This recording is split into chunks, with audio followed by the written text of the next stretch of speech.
I'm gonna go Minnesota Moss, and the reason why is because physically, I think he slowed down a tick when he got to New England. But Minnesota Moss was, I know everybody's gonna disagree. I don't give a fuck. It's the greatest wide receiver I've ever seen.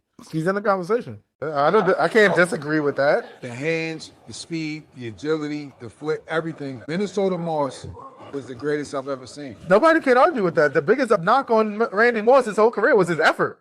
We literally took plays off and gave no fucks about it. I don't think anybody thought the game For raw athleticism. right. When he got to New England, Belichick said, listen, I don't think I had a play that was smarter than Randy Moss because of the way he saw the game, the way he could break things down.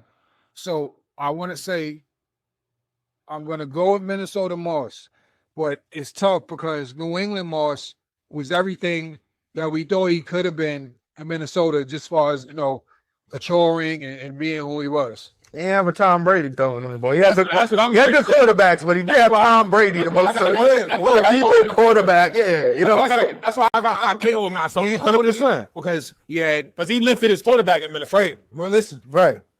Randall Cunningham wasn't bad.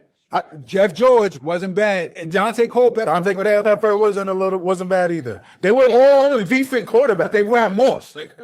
Moss raised, or we could say Brady raised Moss historical level. You know what I'm saying? Right. Whereas Moss was just putting up crazy numbers in Minnesota. He was making history, but the quarterback wasn't.